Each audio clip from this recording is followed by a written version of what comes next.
ಎಲ್ಲರಿಗೂ ನಮಸ್ಕಾರ ಸ್ನೇಹಿತರೆ. 2026 ವರ್ಷದ ಮೊದಲ ಚಂದ್ರಗ್ರಹಣ ಮಾರ್ಚ್ 3ರಂದು ಶಕ್ತಿಶಾಲಿ ಹೋಳಿ ಹುಣ್ಣಿಮೆ ದಿನ ಗ್ರಹಣ ಬಂದಿದೆ. 2026ರ ಮೊದಲ ಸೂರ್ಯಗ್ರಹಣ ಫೆಬ್ರವರಿ 17ರಂದು ಸಂಭವಿಸಲಿದ್ದು, ಇದೀಗ ಕೆಲವೇ ದಿನಗಳ ಅಂತರದಲ್ಲಿ ಈ ವರ್ಷದ ಮೊದಲ ಚಂದ್ರಗ್ರಹಣವು ಫಾಲ್ಗುಣ ಮಾಸದ ಹುಣ್ಣಿಮೆಯೆಂದು ಸಂಭವಿಸಲಿದೆ. ಆದ್ದರಿಂದ ಚಂದ್ರಗ್ರಹಣ ಯಾವಾಗ, ಈ ಗ್ರಹಣವು ಭಾರತದಲ್ಲಿ ಗೋಚರಿಸಲಿದೆಯೇ ಎಂಬೆಲ್ಲ ಪ್ರಶ್ನೆಗಳಿಗೆ ಉತ್ತರವನ್ನು ಇಲ್ಲಿ ತಿಳಿದುಕೊಳ್ಳಿ. ಜ್ಯೋತಿಷ್ಯದ ಪ್ರಕಾರ ಬಹಳ ವಿಶೇಷವಾದ ಕೆಲವು ರಾಜಯೋಗಗಳು ನಿರ್ಮಾಣಗೊಳ್ಳಲಿದೆ. ಈ ವರ್ಷದ ಹೋಳಿ ಹಬ್ಬದ ಸಂದರ್ಭದಲ್ಲಿ ಮಾಲವ್ಯ ರಾಜಯೋಗ, ಬುಧಾದಿತ್ಯ ರಾಜಯೋಗ, ಶುಕ್ರಾದಿತ್ಯ ರಾಜಯೋಗ, ಲಕ್ಷ್ಮೀನಾರಾಯಣ ಯೋಗ ಮತ್ತು ದಶಶಕ್ತಿ ಯೋಗ, ಈ 5 ಪ್ರಭಾವಶಾಲಿ ಯೋಗಗಳು ಮತ್ತು ಶುಭ ಸಂಯೋಗವು ಸೃಷ್ಟಿಯಾಗುವುದು. ಜ್ಯೋತಿಷ್ಯ ಶಾಸ್ತ್ರದ ಪ್ರಕಾರ ಯಾವಾಗ ಶುಕ್ರ, ಬುಧ ಮತ್ತು ಸೂರ್ಯ ಗ್ರಹಗಳು ಶುಭ ಸ್ಥಿತಿಯಲ್ಲಿರುವುದು, ಆಗ ಕೇಂದ್ರ ಅಥವಾ ತ್ರಿಕೋನ ಮನೆಯ ಮೇಲೆ ಸಾಕಷ್ಟು ಪ್ರಭಾವವು ಬೀರುವುದು. ಇದು ವ್ಯಕ್ತಿಯ ಜೀವನದಲ್ಲಿ ಹಣ, ಪದವಿ, ಪ್ರತಿಷ್ಠೆ ಹಾಗೂ ಅವಕಾಶಗಳನ್ನು ವೃದ್ಧಿಯಾಗುವಂತೆ ಮಾಡಲಿದೆ. ಆದರೆ 4 ರಾಶಿಗೆ ಸೇರಿದ ಜನರು ಈ ರಾಜಯೋಗಗಳಿಂದಾಗಿ ವೃತ್ತಿ ಹಾಗೂ ವ್ಯವಹಾರಕ್ಕೆ ಸಂಬಂಧಿಸಿದಂತೆ ಸಾಕಷ್ಟು ಶುಭ ಫಲಗಳ ಪ್ರಾಪ್ತಿಯನ್ನು ಹೊಂದುವುದರೊಂದಿಗೆ ಸಕಾರಾತ್ಮಕ ಪ್ರಭಾವಕ್ಕೂ ಒಳಗಾಗಲಿದ್ದಾರೆ.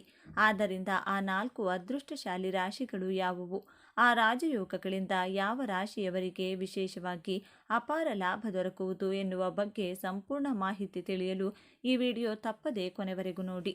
ಅದಕ್ಕೂ ಮುನ್ನ ನೀವಿನ್ನು ಚಾನಲ್ಗೆ ಸಬ್ಸ್ಕ್ರೈಬ್ ಆಗಿಲ್ಲ ಅಂದರೆ ಈಗಲೇ ಸಬ್ಸ್ಕ್ರೈಬ್ ಆಗಿ, ಹಾಗೆ ವಿಡಿಯೋಗೆ ಲೈಕ್ ಮಾಡಿ, ವಿಡಿಯೋ ಸ್ಕಿಪ್ ಮಾಡದೆ ಕೊನೆ ತನಕ ನೋಡಿ. ಎಲ್ಲರೂ ಭಕ್ತಿಯಿಂದ ಶ್ರೀ ಮಹಾಲಕ್ಷ್ಮಿ ನಮಃ ಅಂತ ಕಮೆಂಟ್ ಮಾಡಿ. ಈ ವರ್ಷದ ಮೊದಲ ಚಂದ್ರಗ್ರಹಣವು ಫಾಲ್ಗುಣ ಮಾಸದ ಹುಣ್ಣಿಮೆಯೆಂದು ಸಂಭವಿಸಲಿದೆ. ಈ ವರ್ಷ ಫಾಲ್ಗುಣ ಹುಣ್ಣಿಮೆಯ ದಿನವು ಮಾರ್ಚ್ 3ರಂದು ಬಂದಿದ್ದು, ಚಂದ್ರಗ್ರಹಣವು ಈ ದಿನದಂದೇ ಸಂಭವಿಸುತ್ತದೆ. ಈ ಚಂದ್ರಗ್ರಹಣವು ವರ್ಷದ ಅತ್ಯಂತ ದೀರ್ಘವಾಗಿರುತ್ತದೆ. ಗ್ರಹಣದ ದಿನದಂದು ಚಂದ್ರನು ಸಿಂಹ ರಾಶಿಯಲ್ಲಿ ಸಾಗುತ್ತಾನೆ. ಪರಿಣಾಮವಾಗಿ ಚಂದ್ರಗ್ರಹಣವು ಸಿಂಹ ಮತ್ತು ಪೂರ್ವ ಫಾಲ್ಗುಣಿ ನಕ್ಷತ್ರ ಪುಂಜದಲ್ಲಿ ಸಂಭವಿಸುತ್ತದೆ.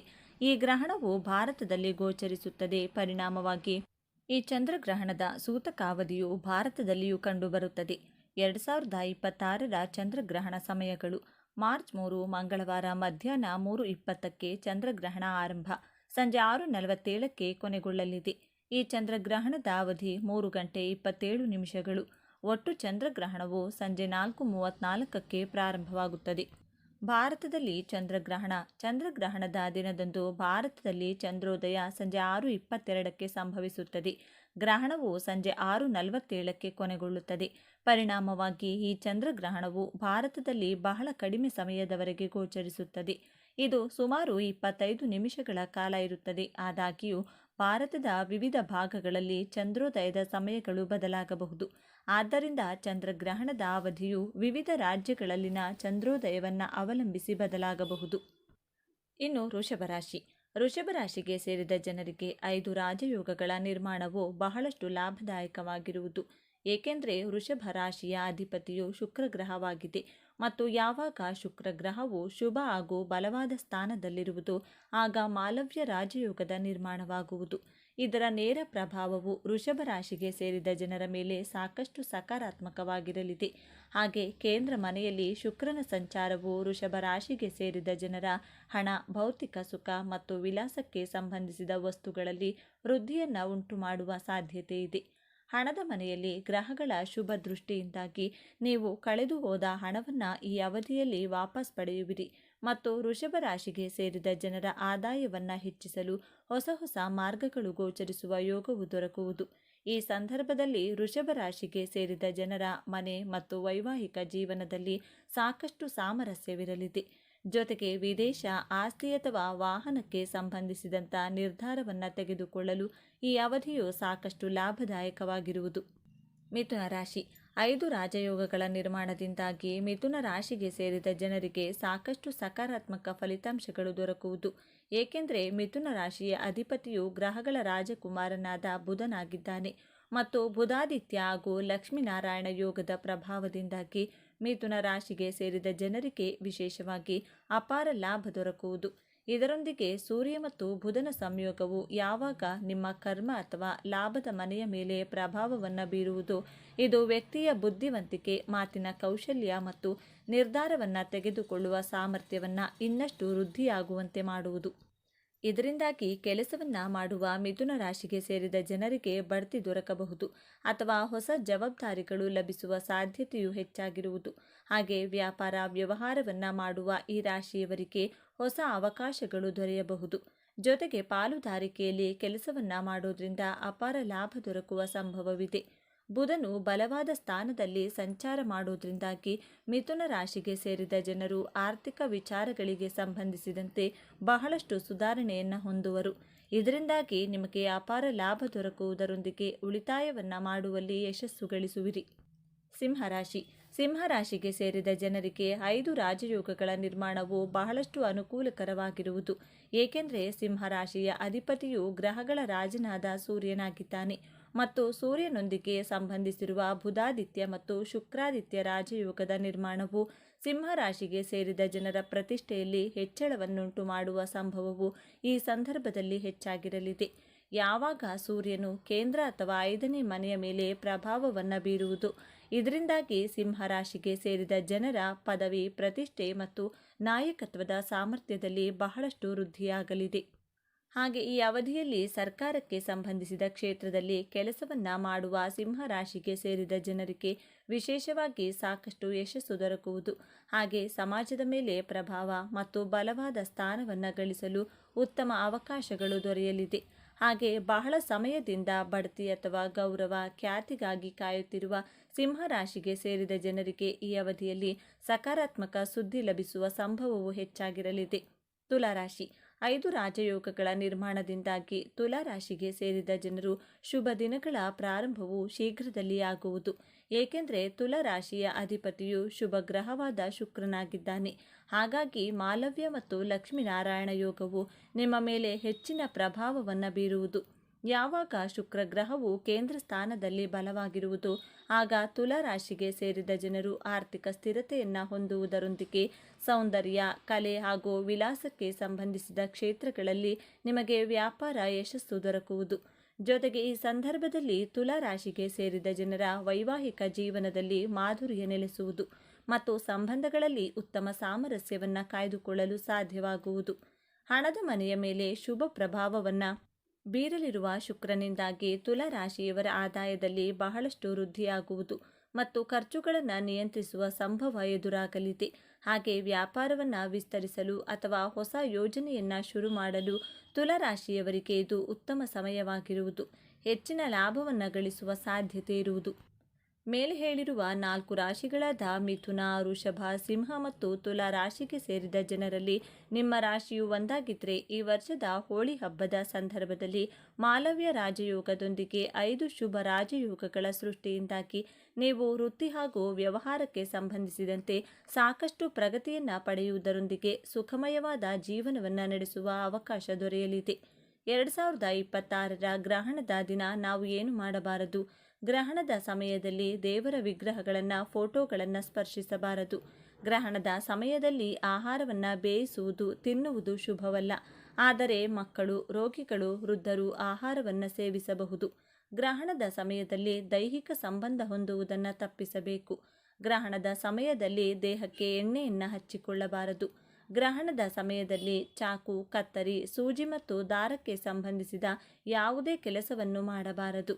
ವಿಶೇಷವಾಗಿ ಗರ್ಭಿಣಿಯರು ಇದರ ಬಗ್ಗೆ ವಿಶೇಷ ಕಾಳಜಿ ವಹಿಸಬೇಕು. ಗ್ರಹಣದ ವೇಳೆ ಉಗುರು ಮತ್ತು ಕೂದಲುಗಳನ್ನು ಕತ್ತರಿಸುವಂಥ ತಪ್ಪನ್ನು ಎಂದಿಗೂ ಮಾಡಲು ಹೋಗಬಾರದು. 2026 ಗ್ರಹಣದ ದಿನ ನಾವು ಏನು ಮಾಡಬೇಕು? ಗ್ರಹಣದ ಸೂತಕ ಕಾಲ ಆರಂಭವಾಗುವ ಮುನ್ನ ನಾವು ಬಳಸುವ ನೀರಿನಲ್ಲಿ, ಆಹಾರ ಪದಾರ್ಥಗಳಲ್ಲಿ ಅಥವಾ ಇನ್ನಾವುದೇ ದ್ರವರೂಪದ ವಸ್ತುಗಳ ಮೇಲೆ ಅಥವಾ ಅದರಲ್ಲಿ ಗರಿಕೆ ಅಥವಾ ತುಳಸಿ ಎಲೆಗಳನ್ನು ಹಾಕಿಡಿ. ಗ್ರಹಣದ ಸಮಯದಲ್ಲಿ ದೇವರ ವಿಗ್ರಹಗಳನ್ನು ಸ್ಪರ್ಶಿಸುವುದು ತಪ್ಪಾದರೂ ನಾವು ಈ ಸಮಯದಲ್ಲಿ ಧಾರ್ಮಿಕ ಗ್ರಂಥಗಳನ್ನು ಅಥವಾ ಪುಸ್ತಕಗಳನ್ನು ಓದಬಹುದು ಅಥವಾ ಪಠಿಸಬಹುದು. ಗ್ರಹಣದ ಸಮಯದಲ್ಲಿ ನಾವು ಮಂತ್ರವನ್ನು ಪಠಿಸಬೇಕು. ಇದರಿಂದ ಗ್ರಹಣದ ಕೆಟ್ಟ ಪರಿಣಾಮ ನಮ್ಮ ಮೇಲೆ ಉಂಟಾಗುವುದಿಲ್ಲ. ಗ್ರಹಣ ಮುಗಿದ ನಂತರ ಮತ್ತೆ ಸ್ನಾನ ಮಾಡಬೇಕು. ಗ್ರಹಣದ ಸಮಯದಲ್ಲಿ ತರ್ಪಣ, ಶ್ರಾದ್ದ, ಜಪ, ಹವನ, ದಾನ ಇತ್ಯಾದಿ ಧಾರ್ಮಿಕ ಕಾರ್ಯಗಳನ್ನು ಮಾಡಬಾರದು. ಗ್ರಹಣ ಮುಗಿದ ನಂತರ ದೇವರ ಪೂಜೆ ಮಾಡಿ ಮತ್ತು ದಾನ ಮಾಡಿ. ಸ್ನಾನ ಮಾಡಿದ ನಂತರ ದೇವರ ಕೋಣೆಯನ್ನು ಶುದ್ಧೀಕರಿಸಬೇಕು. ಗ್ರಹಣದ ಸಮಯದಲ್ಲಿ ನಾವು ಯಾವುದೇ ಕೆಲಸವನ್ನು ಮಾಡಬೇಕಾದರೂ ಅದರ ಬಗ್ಗೆ ಸರಿಯಾಗಿ ತಿಳಿದುಕೊಂಡು ಮಾಡುವುದು ತುಂಬಾ ಉತ್ತಮ. ಗ್ರಹಣದ ಸಮಯದಲ್ಲಿ ನಿಷಿದ್ಧ ಕೆಲಸಗಳನ್ನು ಮಾಡೋದ್ರಿಂದ ಅಶುಭ ಫಲಗಳನ್ನು ಎದುರಿಸಬೇಕಾಗುತ್ತದೆ. ಹಾಗಾಗಿ ಗ್ರಹಣದ ಸಮಯದಲ್ಲಿ ನಾವು ಯಾವ ಕೆಲಸ ಮಾಡಬೇಕು, ಯಾವ ಕೆಲಸ ಮಾಡಬಾರದು ಎಂಬುದನ್ನು ಸರಿಯಾಗಿ ತಿಳಿದುಕೊಂಡಿರಬೇಕು. ಈ ಮಾಹಿತಿ ನಿಮಗೆ ಇಷ್ಟ ಆದರೆ ತಪ್ಪದೆ ಈ ವಿಡಿಯೋನ ಲೈಕ್ ಮಾಡಿ ಹಾಗೂ ನಿಮ್ಮ ಇಷ್ಟ ದೇವರ ಹೆಸರನ್ನ ಬರೆದು ಈ ವಿಡಿಯೋನ ಪ್ರತಿಯೊಬ್ಬರಿಗೂ ಕೂಡ ಶೇರ್ ಮಾಡಿ. ವಿಶೇಷ ಈ ದಿನ ನೀವು ಕೆಲವು ಪರಿಹಾರಗಳನ್ನು ಮಾಡಿಕೊಂಡ್ರೆ ವರ್ಷ ಪೂರ್ತಿ ಶುಭದಾಯಕವಾಗಿ ಶುರುವಾಗುತ್ತದೆ ಎಂದು ಪಂಡಿತರು ಹೇಳುತ್ತಾರೆ. ಹಾಗಾಗಿ ಈ ವಿಡಿಯೋದಲ್ಲಿ ನಾವು ಈ ದಿನ ಆಚರಿಸಬೇಕಾದಂಥ ಕೆಲವು ವಿಧಿವಿಧಾನಗಳನ್ನು ತಿಳಿದುಕೊಳ್ಳೋಣ. ಆದರೆ ಅದಕ್ಕೂ ಮುಂಚೆ ನೀವಿನ್ನು ನಮ್ಮ ಚಾನಲ್ನ ಸಬ್ಸ್ಕ್ರೈಬ್ ಮಾಡಿಕೊಂಡಿಲ್ಲ ಅಂದರೆ ಖಂಡಿತ ಈಗಲೇ ಸಬ್ಸ್ಕ್ರೈಬ್ ಮಾಡ್ಕೊಳ್ಳಿ. ಹಾಗೆ ಈ ವಿಡಿಯೋ ಇಷ್ಟ ಆದರೆ ಮರೆಯದೆ ಒಂದು ಲೈಕ್ ಕೊಡಿ. ಎಲ್ಲರೂ ಭಕ್ತಿಯಿಂದ ಓಂ ಶ್ರೀ ಮಹಾಲಕ್ಷ್ಮಿ ನಮಃ ಅಂತ ಕಮೆಂಟ್ ಮಾಡಿ. ಸ್ನೇಹಿತರೆ, ಮೊದಲಿಗೆ ನಾವು ತಿಳ್ಕೋಬೇಕಾಗಿರುವಂತಹ ವಿಷಯ ಏನಂದರೆ, ಈ ದಿನ ಮಹಾಲಕ್ಷ್ಮಿಯ ಜೊತೆ ಶಿವನನ್ನು ಪೂಜಿಸಬೇಕು. ಈ ದಿನ ಶಿವನನ್ನು ಯಾರು ಪೂಜಿಸುತ್ತಾರೋ ಅವರು ಶಾಶ್ವತವಾಗಿ ಪುಣ್ಯ ಫಲವನ್ನು ಪಡೆದುಕೊಳ್ಳುತ್ತಾರೆ. ಅವರ ಜೀವನದಲ್ಲಿ ಸುಖ ಸಂತೋಷ ಶಾಶ್ವತವಾಗಿ ನೆಲೆಯೂರುತ್ತದೆ. ಕಾಲಸರ್ಪ ದೋಷಗಳು, ರಾಹುಕೇತು ದೋಷಗಳು ಹಾಗೂ ಪಿತೃದೋಷಗಳಿಂದ ಅವರು ವಿಮುಕ್ತಿ ಪಡೆದುಕೊಳ್ಳುತ್ತಾರೆ. ಈ ದಿನದಂದು ನಾವು ಯಾವ ಪರಿಹಾರವನ್ನು ಮಾಡಿಕೊಂಡ್ರೆ ವರ್ಷ ಪೂರ್ತಿ ನಮಗೆ ಶುಭದಾಯಕವಾಗಿ ಪ್ರಾರಂಭವಾಗುತ್ತದೆ ಎಂದು ಈಗ ನೋಡೋಣ. ಗೃಹಿಣಿಯರು ಸೂರ್ಯೋದಯಕ್ಕೂ ಮುಂಚೆಯೇ ಎದ್ದು ಮನೆ ಶುಭ್ರಪಡಿಸಿಕೊಂಡು ತಲೆ ಸ್ನಾನ ಮಾಡಿಕೊಂಡು ಶಿವನ ಪೂಜೆ ಮಾಡಬೇಕು. ಈ ದಿನ ನೀವು ಮಾಡುವಂಥ ಶಿವನ ಪೂಜೆಯಿಂದ ಕೋಟಿ ಜನ್ಮಗಳ ಪುಣ್ಯಫಲ ಪಡೆದುಕೊಳ್ಳುತ್ತೀರಿ. ಶಿವನ ಪೂಜೆ ಮುಗಿದ ನಂತರ ದೇವರ ಮನೆಯ ಮುಂದೆ ಕುಳಿತುಕೊಂಡು ಭಕ್ತಿಯಿಂದ 108 ಸಲ ಓಂ ನಮಃ ಶಿವಾಯ ಎಂಬ ಮಂತ್ರವನ್ನು ಜಪಿಸಬೇಕು. ಈ ಮಂತ್ರಕ್ಕೆ ಅಪಾರವಾದ ಶಕ್ತಿ ಇದೆ. ಈ ಅಮಾವಾಸ್ಯೆಯಂದು ಯಾರು ಈ ಮಂತ್ರವನ್ನು 108 ಸಲ ಜಪ ಮಾಡುತ್ತಾರೋ ಅವರಿಗೆ ಅಪಾರವಾದ ಧನ ಸಂಪತ್ತು ಪ್ರಾಪ್ತಿಯಾಗುತ್ತದೆ. ಈ ದಿನದಂದು ಯಾವ ಸಮಯದಲ್ಲಾದರೂ ಸರಿ ನೀವು ಶಿವನ ದೇವಸ್ಥಾನಕ್ಕೊಮ್ಮೆ ತಪ್ಪದೆ ಭೇಟಿ ಕೊಡಲೇಬೇಕು. ಈ ದಿನ ಶಿವನ ದೇವಸ್ಥಾನಕ್ಕೆ ಹೋಗಿ ಅವರ ದರ್ಶನ ಪಡೆದುಕೊಂಡು ಬಂದರೆ ಖಂಡಿತ ಶಿವಾನುಗ್ರಹ ಪ್ರಾಪ್ತಿಯಾಗುತ್ತದೆ. ಈ ದಿನದಂದು ಭೂಮಿಯ ಮೇಲೆ ಹೆಚ್ಚಿನ ಸಂಖ್ಯೆಯಲ್ಲಿ ದುಷ್ಟಶಕ್ತಿಗಳು, ನಮ್ಮ ಪೂರ್ವಿಕರ ಆತ್ಮಗಳು, ನಮ್ಮ ಪಿತೃದೇವತೆಗಳು ಸಂಚಾರ ಮಾಡುತ್ತಿರುತ್ತಾರೆ. ಈ ದುಷ್ಟಶಕ್ತಿಗಳು ನಮ್ಮ ಮನೆಯಲ್ಲಿ ಏನಾದರೂ ಪ್ರವೇಶ ಮಾಡಿದರೆ ನಮ್ಮ ಜೀವನವೇ ಅಲ್ಲೋಲ ಕಲ್ಲೋಲವಾಗುತ್ತದೆ. ಹಾಗಾಗಿ ಈ ದಿನ ರಾತ್ರಿ 10 ಗಂಟೆಯ ನಂತರ ನೀರಿನಲ್ಲಿ ಸ್ವಲ್ಪ ಕಲ್ಲುಪ್ಪು ಬೆರೆಸಿ ಅದನ್ನು ಮನೆಯೆಲ್ಲ ಕೂಡ ಚಿಮುಕಿಸಿಕೊಳ್ಳಬೇಕು. ಹಾಗೆ ಮನೆಯವರೆಲ್ಲ ಕೂಡ ಸ್ವಲ್ಪ ತಲೆಯ ಮೇಲೆ ಚಿಮುಕಿಸಿಕೊಂಡು ಉಳಿದ ನೀರನ್ನು ಹೊಸಿಲಿನ ಮುಂದೆ ಚೆಲ್ಲಬೇಕು. ರಾತ್ರಿ ಮಲಗುವ ಮುಂಚೆ ಮನೆಯ ಮುಖ್ಯದ್ವಾರ ಹಾಗೂ ಕಿಟಕಿಗಳ ಪಕ್ಕದಲ್ಲಿ ಚೂರು ಚೂರು ಕಲ್ಲುಪ್ಪನ್ನು ಹಾಕಿ ನಿದ್ದೆ ಮಾಡಬೇಕು. ಮಾರನೇ ದಿನ ಅಮಾವಾಸ್ಯೆ ಮುಗಿದ ನಂತರ ಮತ್ತೆ ಆ ಉಪ್ಪನ್ನೆಲ್ಲ ತೆಗೆದು ಹೊರಗಡೆ ಬಿಸಾಕಿ ಮನೆಯೆಲ್ಲ ಕೂಡ ಶುಭ್ರಪಡಿಸಿಕೊಂಡು ಕಲ್ಲುಪ್ಪನ್ನು ಬೆರೆಸಿದ ನೀರನ್ನು ಮತ್ತೆ ಮನೆಯೆಲ್ಲ ಕೂಡ ಚಿಮುಕಿಸಿಕೊಂಡು ಮನೆಯವರೆಲ್ಲ ಕೂಡ ಸ್ನಾನ ಮಾಡುವ ನೀರಿನಲ್ಲಿ ಸ್ವಲ್ಪ ಕಲ್ಲುಪ್ಪನ್ನು ಬೆರೆಸಿ ಸ್ನಾನ ಮಾಡಿಕೊಳ್ಳಬೇಕು. ಈ ರೀತಿ ಮಾಡೋದ್ರಿಂದ ಮನೆಯಲ್ಲಿ ಅಥವಾ ಮೈಯಲ್ಲಿ ದುಷ್ಟಶಕ್ತಿಗಳು ಪ್ರವೇಶ ಮಾಡುವುದಿಲ್ಲ. ಇದಾಗಲೇ ಯಾವುದಾದರೂ ದುಷ್ಟಶಕ್ತಿಗಳಿದ್ದರೂ ಕೂಡ ಅದು ಹೊರಟು ಹೋಗುತ್ತದೆ. ಈ ದಿನದಂದು ಕೂಡ ಮನೆಯಲ್ಲಿರುವ ಎಲ್ಲರೂ ಕಲ್ಲುಪ್ಪಿನಿಂದ ದೃಷ್ಟಿ ತೆಗೆದುಕೊಳ್ಳಬೇಕು. ಮಕ್ಕಳಿಗೆ ತಂದೆ ತಾಯಿ, ಅಜ್ಜಿ ತಾತ ಯಾರಾದರೂ ದೃಷ್ಟಿ ತೆಗೆಯಬಹುದು. ಹಾಗೆ ಹಿರಿಯರಾದರೆ ಅವರೇ ಸ್ವಲ್ಪ ಕಲ್ಲುಪ್ಪನ್ನು ಕೈಯಲ್ಲಿ ಹಿಡಿದುಕೊಂಡು ಅವರ ತಲೆಯ ಸುತ್ತ 3 ಬಾರಿ ಸುತ್ತಿಕೊಳ್ಳುವ ಮೂಲಕ ದೃಷ್ಟಿ ತೆಗೆದು ಆ ಉಪ್ಪನ್ನು ಹೊರಗಡೆ ಎಸೆಯಬೇಕು ಅಥವಾ ಅದನ್ನು ನೀರಿನಲ್ಲಿ ಬೆರೆಸಿ ಆ ನೀರನ್ನು ಹೊರಗೆ ಚೆಲ್ಲಬೇಕು. ಈ ರೀತಿ ಮಾಡಿದರೆ ಮುಂಬರುವ ದಿನಗಳಲ್ಲಿ ಯಾವ ಕಷ್ಟವೂ ಇಲ್ಲದೆ ಸುಖ, ಶಾಂತಿ, ನೆಮ್ಮದಿ ಹಾಗೂ ಅಷ್ಟೈಶ್ವರ್ಯದಿಂದ ಬದುಕಬಹುದು. ಈ ದಿನ ಕಾಲಿಗೆ ಕಪ್ಪು ದಾರ ಕಟ್ಟಿಕೊಂಡ್ರೆ ಎಲ್ಲ ರೀತಿಯಾದ ನರದೃಷ್ಟಿ, ಕಣ್ಣು ದೃಷ್ಟಿ, ಕೆಟ್ಟ ದೃಷ್ಟಿ ನಮ್ಮ ಮೇಲಿದ್ರೆ ಹೊರಟು ಹೋಗುತ್ತದೆ.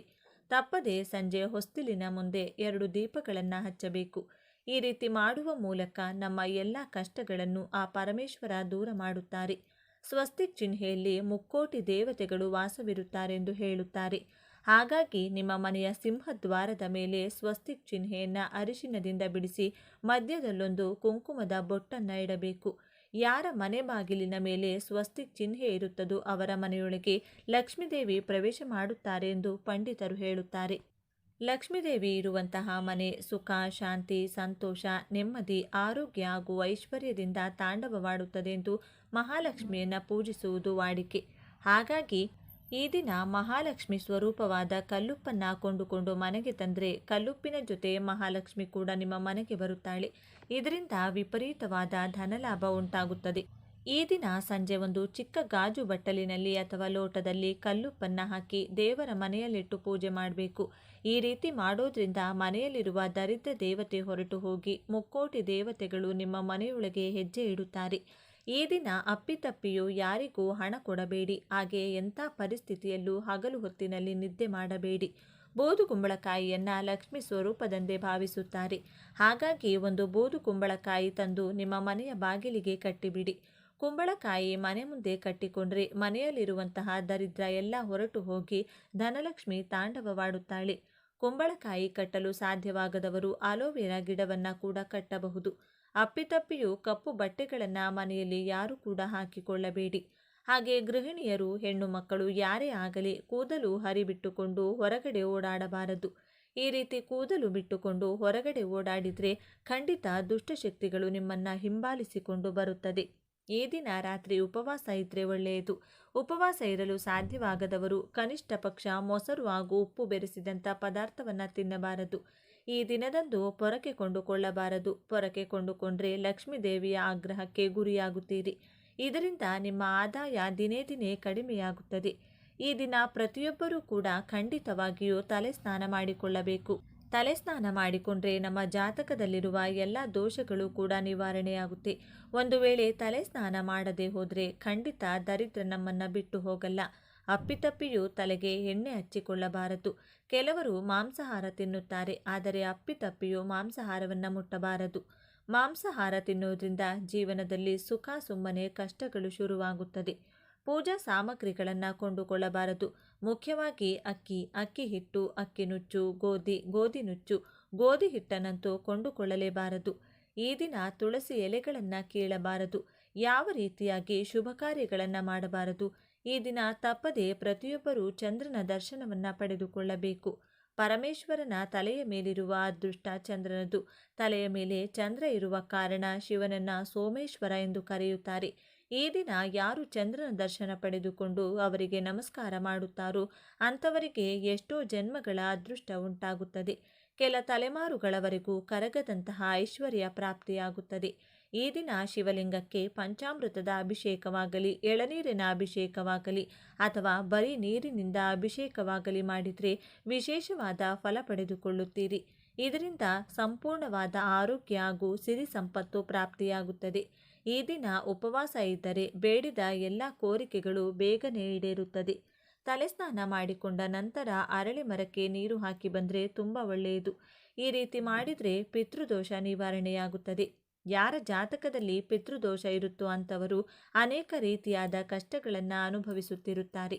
ಜಾತಕದಲ್ಲಿ ಪಿತೃದೋಷ ಇರುವವರು ಈ ದಿನ ಬೆಳಗ್ಗೆ ತಲೆ ಸ್ನಾನ ಮಾಡಿಕೊಂಡು ಅರಳಿ ಮರದ ಮುಂದೆ ಒಂದು ದೀಪ ಹಚ್ಚಿ ಮರದ ಮುಂದೆ ಕುಳಿತುಕೊಂಡು ಕೈಯಲ್ಲಿ ಸ್ವಲ್ಪ ಕಪ್ಪು ಎಳ್ಳನ್ನು ಹಿಡಿದುಕೊಂಡು ನೀರು ಹಾಕುತ್ತಾ 3 ಬಾರಿ ಎಳ್ಳನ್ನು ಮರಕ್ಕೆ ಅರ್ಪಿಸಬೇಕು.